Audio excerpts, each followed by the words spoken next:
जैसे ही मच्छर आपके पैर के बीच अंडे देता है, अंडे से निकले छोटे लार्वा गर्मी और आपके शरीर से पोषण पाकर आपकी त्वचा के नीचे घुस जाते हैं। जैसे जैसे वे खाते और बढ़ते हैं, वे एक छोटी सूजी हुई दर्दनाक गांठ बना देते हैं, जिससे मवाद निकलता है।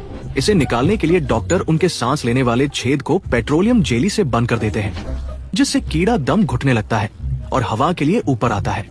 फिर वे सावधानी से चिमटी से लार्वा के शरीर को पकड़कर धीरे धीरे आपके मांस से बाहर निकाल लेते हैं। अगर व्हाइट हाउस पर बमबारी होती है तो राष्ट्रपति एक सुरंग के जरिए बच निकलेंगे। 700 फीट से भी ज्यादा लंबी ये सुरंग सड़क के पार ट्रेजरी बिल्डिंग तक जाती है और यह जमीन के नीचे जिगजैग में बनी है, जिससे ऊपर गिरने वाले बमों के झटकों को यह झेल सकती है।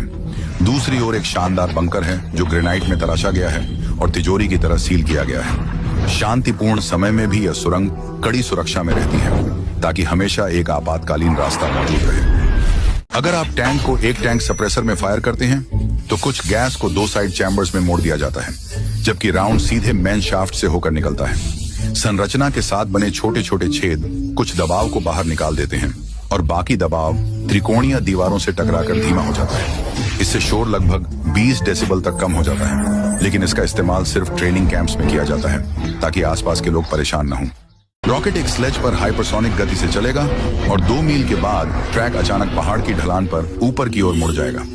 जैसे ही रॉकेट चोटी पर पहुंचेगा, इसका मुख्य इंजन चालू होगा और इसे हवा में लॉन्च कर देगा। ये रॉकेट 100 से ज्यादा यात्रियों को कक्षा में ले जा सकता था और फिर एक ही टुकड़े में वापस पृथ्वी पर उतर सकता था, लेकिन इसे बनाने में $1 अरब से ज्यादा का खर्च आता और इसके लिए आधा मील ऊंचा पहाड़ चाहिए होता, इसलिए इसे कभी नहीं बनाया गया। Man fell behind a large refrigerator unit at the supermarket where he worked in 2009. Now, he was seriously trapped, but his cries for help were drowned out by the noise of the coolers. Days passed, and weeks turned into months with no leads on his whereabouts.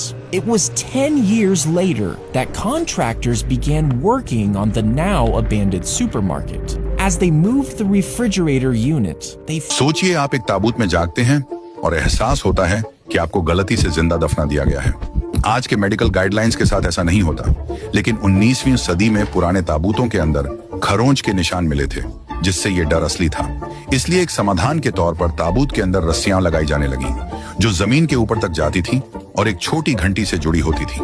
अगर कोई जिंदा होकर ताबूत में जाग जाता तो वो घंटी बजाकर संकेत दे सकता था कि वो अभी भी जिंदा है।